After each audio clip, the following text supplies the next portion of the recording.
बिन माँ के दो भाई दो बहन। ए माँ, उठ ना माँ, उठ ना माँ। विनोद भैया, माँ को उठने को बोलो ना। देखो, इंदर भैया कितना रो रहे हैं। बड़ा ही बुरा हुआ इन चारों भाई बहनों के साथ। एक इनकी माँ सीता ही तो थी, जो आज वो भी चली गई। इस दुनिया से अब बेचारे इन बिन माँ के बच्चों को कौन देखेगा। वही तो मोहन, अरे एक माँ बिना बाप के भी बच्चे पाल लेती है, मगर एक बाप नहीं। यूं तो ये दोनों भाई हैं, मगर हैं तो ये भी बच्चे। अब 10-12 बरस कोई उम्र थोड़ी है इनकी कमाने की। वहां खड़ा हर कोई उन बिन माँ के बच्चों को देखकर दुख जता रहा है। विनोद, इंदर, सुमन और राधा अपनी माँ की बेसुध पड़ी लाश को देखे जा रहे थे। सीता के पिता ने उसका हाथ रमेश जैसे गलत इंसान के हाथ में दे दिया। सीता को शादी के बाद पता चला कि रमेश पियक्कड़ है, मगर हर औरत की तरह सीता ने भी इस उम्मीद से कि एक न एक दिन रमेश सुधर जाएगा, उसने इस रिश्ते को निभाया और 2 बेटी और 2 बेटों को जन्म दिया। सारा जीवन दुख उठाकर उसने भरसक उन्हें पालने की जिम्मेदारी उठाई, मगर उसका कमजोर शरीर जरूरत से ज्यादा मेहनत करने की वजह से कई बीमारी में घिर गया और आज सीता इस दुनिया में नहीं रही। विनोद ने डबडबाई आंखों से अपनी माँ के शव को देखकर कहा, इंदर भाई, माँ का अंतिम संस्कार करना है। दोनों भाई अर्थी उठाए शमशान घाट लाकर अंतिम संस्कार करते हैं। ठंड इतनी भयंकर थी कि बेचारे उन बिन माँ के भाई बहनों का रोम रोम कांप उठा था। दुधमुही राधा चिता को जलता देख बस रोए जा रही थी।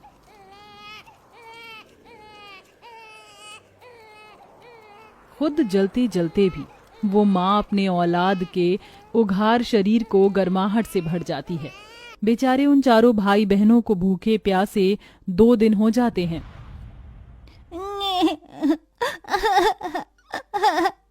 अले ले ले, चुप हो जा राधा, तू तो भैया की प्यारी बहन है ना। भैया, राधा को दूध पीना है, वो भूख से रो रही है। बस अब मैं मेरी दोनों बहनों को ऐसे भूखा नहीं देख सकता। इंदर, तू इनका ख्याल रखना, मैं खाना लेके आऊंगा। मैं भी आपके साथ चलूंगा भैया, हमारी दोनों बहनें हम दोनों भाइयों की जिम्मेदारी है। ये ले सुमन, राधा का ख्याल रखना। 2 साल की राधा को सुमन की गोद में देकर दोनों भाई उस ठंड के कहर में काम ढूंढने निकल जाते हैं। ओह भैया, यहाँ तो कितनी ठंड है और कोहरा भी, कुछ भी दिखाई नहीं दे रहा। हमें आगे चलना होगा। कुछ दूर आगे आकर वो कुछ लोगों को अनाज की बोरियां उतारते देखते हैं। चल भाई, वहाँ चलकर काम मांगते हैं। हाँ भैया। जरा जल्दी जल्दी बोरी उतारो। दोनों भाई रामनाथ के आगे हाथ जोड़कर खड़े हो जाते हैं। सेठ जी, हमें भी काम दे दीजिए। मगर बच्चों, तुम तो अभी बहुत छोटे हो और ये बोरियां उतनी ही भारी हैं, उठा पाओगे तुम? तभी दोनों की आंखों के सामने अपनी बहनों का भूखा चेहरा आ जाता है। हाँ सेठ जी, हम उठा लेंगे, क्योंकि इस वक्त हमें अपनी दोनों बहनों के लिए खाना लेकर जाना है। रामनाथ दोनों को काम दे देता है। ठंड में बोझा ढोके खाना लिए वो घर जाते हैं और अपनी बहनों को पेट भर कर खिलाकर खुद भूखे सो जाते हैं। ऐसे ही 15 साल बीत जाते हैं। विनोद, इंदर, ये लो तुम्हारी आज की दिहाड़ी। कितने हैं सेठ जी? दोनों के मिलाकर पूरे 2000 हैं। बहुत बहुत शुक्रिया सेठ जी। विनोद, कितनी बार कहा है मुझे सेठ जी मत कहा कर, काका कहा कर। कितने छोटे से आए थे तुम यहाँ, 15 साल बीत गए। तुम दोनों भाइयों की वजह से मेरा कल का छोटा सा गोदाम राशन मिल बन गया है। खैर, पिछले 2 दिन से तुम घर नहीं गए। जाओ, तुम्हारी दोनों बहनें चिंता कर रही होंगी। चलो भैया, घर चलते हैं।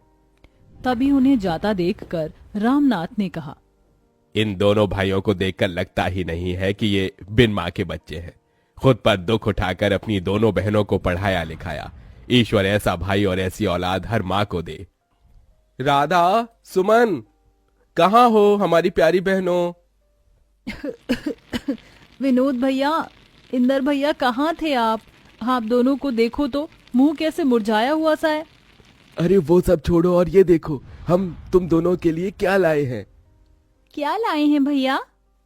अरे ये तुम दोनों के लिए दो दो जोड़ी सूट और ये स्वेटर। भैया इसकी क्या जरूरत थी, कितनी ठंड पड़ रही है और आप हर दिन ऐसे ठिठुरते हुए जाते हैं काम पर। हर बार हम दोनों बहनों के बारे में सोचते हैं, अपने तन पर एक जोड़ी स्वेटर भी नहीं खरीदते। आप नहीं जानते भैया, आप दोनों जब कांपते हुए काम पर जाते हैं ना तो हमें बहुत दुख होता है। कहते कहते सुमन रो देती है। अरे पगली रोती क्यों है? तुझे पता है तुम दोनों हमारे जिगर का टुकड़ा हो। हम तुम्हारी आंखों में आंसू नहीं देख सकते, इसलिए तुम्हारे गरीब भाई खुद ही दुख उठाते हैं। तभी डबडबाई आंखों से राधा कहती है, भैया फिर कभी खुद को गरीब न कहना। सच कहती हूँ, ये हमारी तकदीर है जो आप दोनों हमारे वीर हैं। आप दोनों की परछाई में हमने हमेशा माँ को देखा है। आज भी याद है हमें, मुझे और सुमन दीदी को पेट भर खिलाने के लिए आप दोनों कैसे भूखे रह जाते थे, हमें पढ़ाया लिखाया। भैया अब आप दोनों शादी कर लीजिए। नहीं सुमन, जब तक तुम दोनों का घर नहीं बस जाता तब तक हम भाई शादी नहीं करेंगे। तभी दारू के नशे में धुत रमेश घर में घुसा। ए विनोद, चल मुझे पैसे दे, मुझे दारू पीना है। शर्म नहीं आती आपको? आपकी इसी दारू की आदत की वजह से हमारी माँ दुनिया से चली गई और हम बिन माँ के हो गए। चले जाओ यहाँ से।